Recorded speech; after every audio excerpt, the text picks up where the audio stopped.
Ya, kembali lagi di ruang publik KBR dengan tema kita yaitu KUHP dan perlindungan bagi orang dengan disabilitas. Masih bersama dengan kedua narasumber kita, ada Mas Hisham dan juga ada Mas Harli. Kita akan bacakan ya Mas Hisham dan juga Mas Harli beberapa komentar yang sudah masuk di channel YouTube Berita KBR.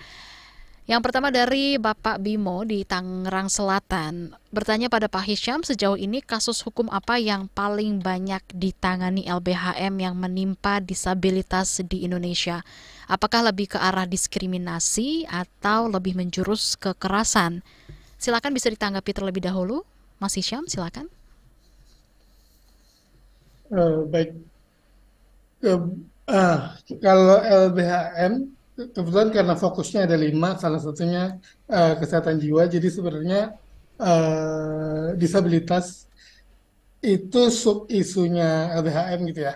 Mhm. Eh, Lebih tepatnya fokusnya adalah disabilitas mental sebenarnya. Nah, kalau disabilitas mental sendiri ada dua kasus besar sih yang pernah ditangani, yaitu hukuman mati yang tadi disebut. 2015 itu ada Rodrigo Goularte. Ya. Dia orang Brazil, kemudian ditangkap dan disidang di sini karena kasus narkotika, kemudian karena tidak mendapatkan akomodasi yang layak dia dihukum mati. Kemudian ada juga kasus tadi disabilitas intelektual yang dialami oleh Wendra. Tadi dia disabilitas intelektual, kemudian dia tersangkut kasus narkotika, kedapatan membawa narkotika, kemudian dia ditahan oleh kepolisian hingga dipersidangkan, kemudian di persidangan baru eh, ditemukan fakta bahwa dia disabilitas intelektual sehingga dia kemudian dianggap tidak mampu bertanggung jawab dan diputus atau divonis lepas Mhm. gitu. Itu dua kasus yang cukup besar yang ditangani LBHN. Baik, Mas Hisham. Lalu pertanyaan berikutnya untuk Mas Harli dari Bapak Bimo juga. Apakah ada semacam level atau tahapan dari sebuah inklusivitas terhadap difabel, misalnya di tempat kerja, ataukah kata inklusivitas sudah pasti harus mencakup semua tipe atau jenis dari disabilitas? Oke, Silakan. pertama kalau kita bicara soal inklusif tentu yang salah satu yang paling sering dibahas adalah soal aksesibilitas. Aksesibilitas di soal sarana prasarana. Jadi kalau kita bicara soal inklusif maka tempat kerja Ya. atau lembaga pemberi kerja harus menyediakan akses, harus menyediakan sarana prasarana yang bisa diakses oleh kawan-kawan penyandang disabilitas. Sarana prasarananya cukup banyak ya. Jadi kalau misalkan di instansi pemerintah mereka punya bangunan gedung, tentu bagaimana kawan-kawan bisa mengakses bangunan gedung itu. Jadi kalau sarana prasarana yang sifatnya umum yang sudah diketahui oleh halayak adalah salah satunya misalkan adalah soal jalan landai atau RAM misalkan. Nah, ini harus dibangun, harus harus dibangun agar kemudian kawan-kawan yang pengguna kursi roda itu bisa mengakses bangunan gudang tersebut. Termasuk juga RAM antar ruangan atau antar lantai. Itu juga memungkinkan ketika kondisinya antara lantai yang di luar dengan ruangan itu berbeda tingkatannya, maka mau tidak mau juga harus disediakan RAM. Ini kalau kita bicara soal sarana prasarana. Belum lagi akses terkait dengan sarana prasarana lainnya. Misalkan yang paling sering dibahas adalah misalkan bagaimana toilet misalkan Ya. yang bisa diakses oleh kawan-kawan penyandang disabilitas. Lagi-lagi terutama bagi kawan-kawan yang sensorik, bagi kawan-kawan yang punya hambatan gerak. Nah, di Sigap sendiri kami menyediakan itu semua. Jadi baik dari segi aksesibilitas sarana prasarana bangunan gedung gitu ya. Kami menyediakan RAM, kami menyediakan toilet yang bisa diakses oleh kawan-kawan pengguna kursi roda. Jadi kawan-kawan disabilitas itu tidak meminta toilet khusus ya, tapi toilet yang bisa diakses oleh kawan-kawan penyandang disabilitas, dan pada saat yang bersamaan toilet itu pun bisa digunakan oleh orang-orang yang bukan disabilitas, gitu ya. Karena di banyak tempat, di banyak pasum, di fasilitas umum gitu sekarang kalau kita datang ke misalkan ke toilet di bandara itu tulisannya kan toilet difabel misalkan. Yeah. Dan orang beranggapan itu hanya difabel yang boleh menggunakan itu gitu loh. Padahal nggak begitu, gitu ya. Padahal nggak begitu. Artinya toilet apapun gitu, yang penting bisa diakses oleh kawan-kawan difabel, gitu ya. Ketika kemudian itu bisa diakses oleh kawan-kawan difabel, itu juga berarti boleh diakses oleh kawan-kawan yang lain. Tidak berarti meminta sesuatu hal yang khusus dan itu hanya diperuntukkan untuk kawan-kawan difabel. Nggak begitu, gitu. Nah, jadi dari segi sarana prasarana kami juga memperhatikan itu sedari awal gitu ya. Baik itu tadi RAM, terus kemudian toilet, terus kemudian juga kalau untuk kawan-kawan netra itu ada yang namanya guiding block misalkan. Itu juga kita sediakan, termasuk juga akses-akses informasi yang ada di kantor gitu ya. Nah, selanjutnya bicara soal bidang kerja. Nah, ini juga jadi perhatian kami di Sigap.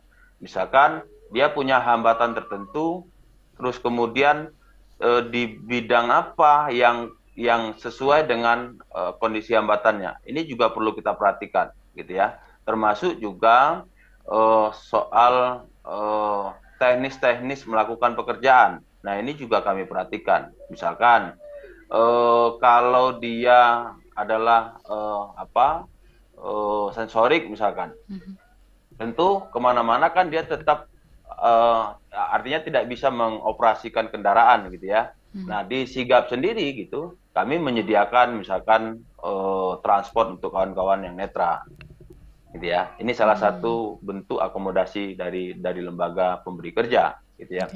Termasuk juga hal-hal lain, misalkan kalau dia itu pengguna kursi roda dan dia dalam bekerja misalkan menggunakan motor roda 3 misalkan, itu juga jadi perhatian kami di Sigap. Kami sediakan lahan parkirnya misalkan. Itu bagian yang hal-hal dasar yang perlu kami penuhi sedari awal. Jadi nggak perlu kita berwacana tentang harus mewujudkan kehidupan yang inklusif, tapi dari kantor sendiri ternyata sudah nggak inklusif. Ini kan nggak cocok gitu ya. Nah, kalau di Sigap sendiri kami berupaya terus semaksimal mungkin sedari awal kantor sendiri harus inklusif terlebih dahulu, baru kita ngomong keluar. Kira-kira kurang lebihnya kayak gitu, Mbak Nomi. Terima kasih. Baik, terima kasih atas penjelasan dari Mas Sarli. Lalu kita lanjut kembali, ada pertanyaan dari WhatsApp yang masuk ya, dari Bapak Haris di Riau. Saya miris sampai hari ini, stigma masih saja dialami kelompok tertentu di masyarakat. Salah satunya terhadap orang disabilitas. Apakah KUHP yang baru sudah bebas dari stigma terhadap orang disabilitas ini? Silakan bisa ditanggapi oleh Mas Hisham. Oke. Baik. Kalau bicara soal stigma kaitannya dengan KUHP yang baru ya, sayangnya sangat disayangkan belum sepenuhnya belum sepenuhnya terhapus gitu stigma terhadap orang dengan disabilitas, terutama untuk disabilitas mental dan intelektual gitu ya. Misalnya di KUHP yang baru, kalau diperhatikan pasal 26 menyebutkan bahwa orang yang berada di bawah pengampuan itu tidak boleh melaporkan secara mandiri atau membuat aduan secara mandiri tentang tindak pidana yang diduga terjadi kepadanya. Padahal anak-anak saja boleh. Ini mungkin bisa dibilang salah satu bentuk diskriminasi. Kenapa orang yang di bawah pengampuan itu tidak boleh melaporkan secara mandiri tindak pidana yang terjadi kepadanya? Padahal bahkan di aturan pengampuan sendiri, yang mana sebenarnya pengampuan itu adalah konsep di hukum perdata gitu ya, tidak ada kehilangan hak untuk melapor atau membuat aduan gitu ya. Ya. Itu yang sampai sekarang masih jadi pertanyaan kami juga terkait itu. Nah, kemudian selain itu ada penyematan di pasal 2 pasal 39, 38 dan 39 di KUHP yang baru ini menyebutkan setiap orang yang eh, menjal pada saat melakukan tindak pidana dalam kondisi disabilitas mental dapat dikurangi pidananya atau dikenai tindakan. Begitupun pasal 39 yang bilang kalau pada saat melakukan tindak pidana dia dalam kondisi disabilitas mental berat gitu ya, akut, kekambuhan akut, maka dia tidak dapat dipidana namun dapat dikenai tindakan. Nah, penyematan seperti ini yang nanti dapat juga menimbulkan stigma. Orang-orang masih akan menganggap orang yang disabilitas psikososial gitu ya, Ya. disabilitas mental kebal hukum. Padahal seharusnya tidak demikian gitu ya. Harusnya diberikan saja akomodasi yang layak. Pun kalau mau memberikan keringanan, ya itu salah satu bagian dari keringanan saja. Cuma eh, lagi-lagi jangan sampai eh, jadi berdampak menimbulkan stigma gitu ke teman-teman disabilitas mental. Baik. Itu yang jadi masalah.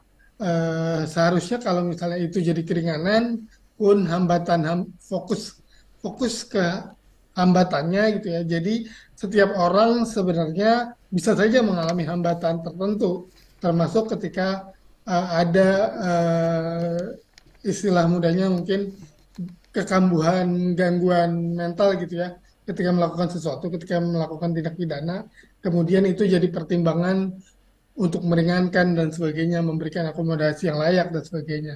Gitu kira-kira. Dan juga ada mungkin pasal-pasal tentang tindakan yang Baik. kembali mengusung soal penyerahan kepada keluarga, Mhm. yang mana konsep penyerahan kepada keluarga itu sebenarnya adanya di pengampuan, cuma pengampuan itu harusnya hanya untuk perdata saja. Jadi agak membingungkan ini kalau tidak dijelaskan lebih lanjut. Sementara penjelasan lebih lanjutnya juga belum ada. Kemudian penyerahan ke lembaga kesejahteraan sosial ini yang juga jadi bermasalah karena eh, tidak bisa dipungkiri bahwa kondisi lembaga kesejahteraan sosial di Indonesia ini cukup buruk ya Oke, baik. terutama untuk orang dengan disabilitas mental gitu ya. Oke, baik. Ada kondisi-kondisi yang mengkhawatirkan gitu. Baik Mas Hisham dan juga Mas Arli, nanti kita akan kembali lanjutkan perbincangan kita di ruang publik KBR pagi ini.